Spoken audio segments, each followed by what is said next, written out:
नमस्कार, उत्तराखंड समाचार में आपका स्वागत है। मैं रागिनी बिंजोला। सबसे पहले मुख्य समाचार। मुख्यमंत्री पुष्कर सिंह धामी ने खटीमा में उत्तरायणी कौतिक मेले का किया शुभारंभ। पर्वतीय किसान विकास भवन, मंच निर्माण और आर्थिक सहायता की घोषणा। संस्कृति संरक्षण पर दिया जोर।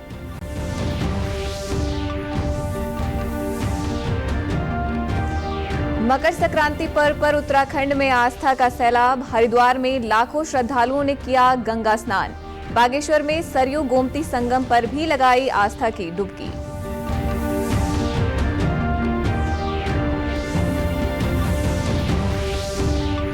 और मकर संक्रांति के पावन अवसर पर विधि विधान के साथ खुले आदि बद्री धाम के कपाट। सैकड़ों श्रद्धालुओं ने किए दर्शन। 7 दिवसीय आदि बद्रीनाथ महाअभिषेक कार्यक्रम का भी आयोजन।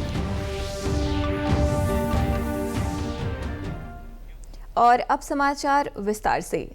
केंद्रीय जल शक्ति मंत्री सीआर पाटिल ने जल जीवन मिशन को प्रधानमंत्री नरेंद्र मोदी का बेहतरीन और दूरदर्शी प्रोजेक्ट बताया। उन्होंने कहा कि हर घर नल के साथ साथ पानी की गुणवत्ता की जांच के लिए प्रशिक्षण देने का काम भी केवल प्रधानमंत्री मोदी के विशेष प्रयासों से ही संभव हो सका। उन्होंने बताया कि अब तक मिशन के तहत 15 करोड़ घरों में नल का कनेक्शन दिया जा चुका है, जबकि शेष 4 करोड़ घरों को भी कनेक्शन देने का लक्ष्य है। केंद्रीय मंत्री ने जोर देकर कहा कि जल जीवन मिशन की गुणवत्ता और पारदर्शिता सबसे ऊपर है और सरकार किसी भी कीमत पर इसमें समझौता नहीं करेगी। जीवन मिशन माननीय प्रधानमंत्री मोदी साहब का एक बहुत अच्छा प्रोजेक्ट है। जो महिलाएं 9 करोड़ महिलाएं पानी लेने के लिए बाहर जाती थी और 5.5 करोड़ घंटे रोज के उनका उसके अंदर व्यय होता था। पानी की क्वालिटी भी जो उनको मिलती थी वही लेके आते थे, क्योंकि अच्छी क्वालिटी उनको पास नहीं मिलती थी। तो हर घर जल देने के लिए नल से जल देना, वो भी क्वालिटी के साथ देना, और वो क्वालिटी ठीक है कि नहीं उसके लिए पूरे देश में 25 लाख महिलाओं को किट भी दिया, उनको ट्रेनिंग भी दिया गई। ये पहली बार कोई देश की सरकार ने आपके घर में आने वाला पानी कैसा है वो चेक करने की सुविधा दी। मुख्यमंत्री पुष्कर सिंह धामी ने कुमाऊं सांस्कृतिक उत्थान मंच खटीमा की ओर से आयोजित उत्तरायणी कौतिक का शुभारंभ किया। इस अवसर पर मुख्यमंत्री ने पर्वतीय विकास भवन निर्माण की घोषणा की और जिलाधिकारी को भूमि चिन्हित करने के निर्देश दिए। उन्होंने उत्तरायणी मेले को राज्य कैलेंडर में शामिल कर आर्थिक सहायता प्रदान करने के साथ ही समिति के अनुरोध पर मंच निर्माण की भी घोषणा की। मुख्यमंत्री ने कहा कि मकर संक्रांति आध्यात्मिक और वैज्ञानिक दोनों दृष्टि से महत्वपूर्ण पर्व है। ये सूर्य के उत्तरायण होने का उत्सव है जो नई ऊर्जा, उम्मीद और शुरुआत का संदेश देता है। उन्होंने कहा कि उत्तरायणी कौतिक जैसे आयोजन नई पीढ़ी को अपनी सांस्कृतिक जड़ों से जोड़ रहे हैं। मातृशक्ति को संस्कृति की वाहक बताते हुए महिला सशक्तिकरण को सरकार का संकल्प बताया और कहा कि देवभूमि में विकास के साथ संस्कृति भी सुरक्षित रहेगी। आज मकर संक्रांति का पावन पर्व मनाया जा रहा है। इस मौके पर देवभूमि उत्तराखंड के हरिद्वार में गंगा मैया के तट पर आस्था का अनोखा सैलाब उमड़ पड़ा। कड़ाके की ठंड और घने कोहरे के बावजूद देश भर से आए लाखों श्रद्धालुओं ने हर की पैड़ी सहित विभिन्न घाटों पर डुबकी लगाई। भोर होते ही स्नान शुरू हो गया और ये क्रम अभी भी जारी है। जिला प्रशासन और पुलिस ने इस पवित्र स्नान को सुगम और सुरक्षित बनाने के लिए व्यापक इंतजाम किए। हरिद्वार को अलग अलग जोन और सेक्टर में विभाजित कर विशेष यातायात व्यवस्था लागू की गई है। सुरक्षा के लिए पुख्ता इंतजाम किए गए हैं। तीर्थ पुरोहित शंभू पांडे ने कहा कि आज वर्ष का पहला बड़ा त्योहार है। आज के दिन गंगा में स्नान करने से सभी पापों का नाश होता है और पितरों का आशीर्वाद प्राप्त होता है। स्नान मकर संक्रांति का है, जो कि समस्त पापों को सही करने वाला स्नान है ये, और पितरों का कार्य भी आज का दिन कर सकते हैं, जिसमें पितरों को भी मुक्ति का द्वार खुलता है और माँ गंगा जी का शरण में आकर के जो स्नान करते हैं, मकर संक्रांति का समस्त कष्टों से निवारण होता है, समस्त सुख का प्राप्ति करते हैं, पितृदोष से मुक्त होते हैं। श्रद्धालु इस मौके पर खुश नजर आए। उनका कहना है कि साल के पहले बड़े स्नान के लिए आए हैं। आज स्नान से पाप नष्ट होते हैं और पितरों को मोक्ष मिलता है। परिवार में सुख शांति बनी रहती है। आज मकर संक्रांति का स्नान है और बहुत अच्छा लगा, बहुत आनंद आया स्नान करके। कहते हैं आज मकर संक्रांति पे स्नान करने से कष्ट कट जाते हैं और दान करने का विशेष महत्व है। प्रशासन की व्यवस्थाएं बहुत अच्छी हैं, कोई परेशानी नहीं हुई। स्नान करके बहुत आनंद की अनुभूति हो रही है। साल का पहला स्नान है और भक्तों को देख के बहुत अच्छा लग रहा है। पहला स्नान है, पाप धुल जाते हैं, ऐसा मान्यता है हमारे यहाँ, तो इसीलिए स्नान करने आए हैं। बहुत अच्छा लग रहा है, बहुत पावन दिवस है। सभी को मकर संक्रांति की हार्दिक शुभकामनाएं।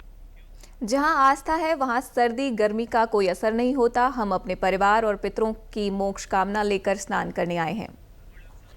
स्नान करने, गंगा जी का दर्शन करने आई हूँ, स्नान करने आई हूँ। आज बहुत पुण्य का त्योहार है, पहला स्नान है सर, इसलिए आई हूँ। आज दान पुण्य का दिन है, जिससे मन की शांति मिलती है। अपना सनातन धर्म हमेशा ऊंचा रहे सर। सूर्य के दक्षिणायन से उत्तरायण में प्रवेश के साथ ही कुमाऊं की काशी कहे जाने वाले बागेश्वर में आज आस्था का सैलाब उमड़ पड़ा। मकर संक्रांति के पावन अवसर पर श्रद्धालुओं ने सरयू गोमती के पवित्र संगम तट पर माघी स्नान किया और बाबा बागनाथ के दर्शन कर आशीर्वाद लिया। सरयू गोमती संगम पर गढ़वाल, दारमा, जौहार, व्यास, दानपुर सहित दूर दराज इलाकों से श्रद्धालु मंगलवार रात ही पहुंच गए थे। रात भर झोड़ा चांचरी गाकर और अलाव ताप कर समय बिताया और भोर होते ही स्नान शुरू हो गया। बागनाथ मंदिर में सुबह 3 बजे से ही भक्तों की लंबी कतारें लग गई थी। आचार्य कैलाश उपाध्याय ने कहा कि मकर संक्रांति पर सूर्य उत्तरायण होते हैं, इसलिए इस दिन किया गया स्नान, दान और पूजा विशेष पुण्यदायी मानी जाती है। आज भगवान सूर्य मकर राशि में प्रवेश, तो सब सूर्य उत्तरायण होता है। आपको पता है कि यहाँ पर पौराणिक मेला लगता है। मेले के साथ साथ सभी लोग मकर संक्रांति के शुभ अवसर पर स्नान करने यहाँ पर आते हैं। गोमती सरयू सरस्वती का जो संगम है उसमें स्नान करने के लिए यहाँ पर पहुँचते हैं। तो सुबह करीबन 3 बजे से यहाँ पर आप लगातार देख रहे हैं कि लगातार यहाँ पर भीड़ है। काफ़ी श्रद्धालु यहाँ पर बाहर से भी आए हुए लोग जो लाइन में लग रहे हैं, बड़े देर के बाद उनको दर्शन मिल पा रहे हैं। 1-2 घंटे तक वो लाइन में लगने के बाद भगवान शिव के दर्शन कर पा रहे हैं। श्रद्धालुओं ने नदी किनारे मुंडन संस्कार, जनेऊ संस्कार और पितरों का तर्पण भी किया। अग्निकुंड पुल से लेकर डिग्री कॉलेज मैदान तक भारी जमावड़ा रहा। इस दौरान सुरक्षा के पुख्ते इंतजाम किए गए थे। वहीं उत्तरायणी मेले के तहत नुमाइश मैदान में सांस्कृतिक कार्यक्रमों का आयोजन किया गया। प्रसिद्ध शास्त्रीय गायक पंकज उप्रेती ने राग मारवा पर आधारित बागनाथ स्तुति प्रस्तुत की। सबसे पहले तो मैं सभी को मकर संक्रांति, घुघुतिया त्यौहार और लोहड़ी की बहुत बहुत बधाइयाँ देती हूँ।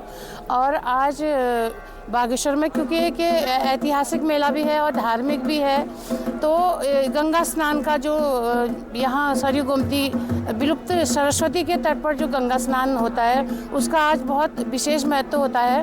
और ऐसा माना जाता है कि आज पानी भी इतने ठंडे में यहाँ गुनगुना पानी होता है, नहाने में बिल्कुल ठंड भी नहीं लगती है।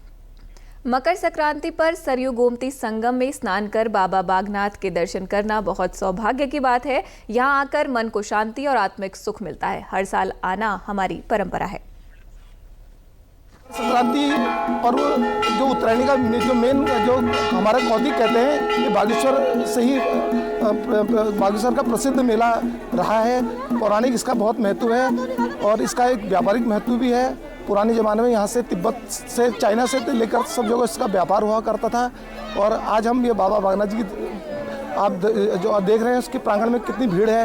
एक अटूट विश्वास है लोगों का कि आज के दिन, मकर संक्रांति के दिन, इस संगम में स्नान करके जो भी बाबा बागनाथ जी की आराधना करता है उसको वो पुण्य का भागी बनता है। पंचबद्रियों में प्रसिद्ध प्रथम आदि बद्री धाम के कपाट आज मकर संक्रांति के पावन अवसर पर वैदिक मंत्रोच्चारण के साथ विधि विधान से श्रद्धालुओं के लिए खोल दिए गए। कपाट खुलने के अवसर पर कर्णप्रयाग विधायक अनिल नौटियाल सहित सैकड़ों श्रद्धालुओं ने भगवान आदि बद्रीनाथ के दर्शन किए। इस अवसर पर आर्मी बैंड की मधुर धुनों ने माहौल को भक्तिमय बना दिया। आदि बद्रीनाथ धाम के पुजारी चक्रधर थपलियाल ने बताया कि प्रतिवर्ष मकर संक्रांति के दिन कपाट खोले जाते हैं। साल में यहाँ पे एक ही माह कपाट बंद होते हैं। बद्रीनाथ में 6 महीने, आदि बद्री में 1 महीना, पूस मास में। ये जो है 14 जनवरी मकर संक्रांति के रोज सुबह ब्रह्म मुहूर्त में भगवान जी के कपाट खोले जाते हैं। 11 महीने ये मंदिर खुला रहता है। श्रद्धालुओं के लिए है कि दर्शन के लिए बराबर आए, 11 महीने में कभी भी आ सकते हैं।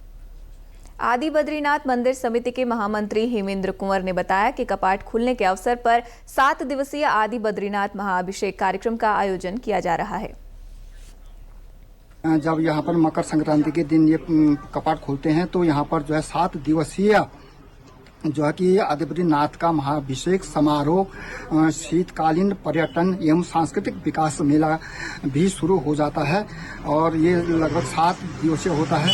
20 तारीख इसका समापन होगा। उत्तर भारत का प्रमुख लोक पर्व लोहड़ी हर्षोल्लास के साथ मनाया गया। मकर संक्रांति से एक दिन पहले मनाए जाने वाला ये पर्व शीत ऋतु के अंत और नई फसल के आगमन का प्रतीक है। राजधानी देहरादून के रेस कोर्स स्थित गुरुद्वारे में भी लोहड़ी का उत्सव खास अंदाज में मनाया गया, जहां बड़ी संख्या में स्थानीय निवासी एकत्र हुए। शाम होते ही लोगों ने परंपरागत अलाव जलाया, उसकी परिक्रमा की और रेवड़ी मूंगफली बांटकर पर्व की खुशियां साझा की। लोहड़ी का त्यौहार जो है ये आप देख रहे हैं पूरे हर्षोल्लास के साथ पूरे हिंदुस्तान में मनाया जाता है। ये खाली एक धर्म का त्यौहार नहीं है, ये प्यार का त्यौहार है। आप देख रहे हैं गुड़ मिठाई, आपके रेवड़ियां, ये सब जो है सब पे बांटी जा रही है। यहाँ पे भी आप देख सकते हैं रेसकोर्स के ग्राउंड में हमारे सिख के ज्यादा नॉन सिख ज्यादा है।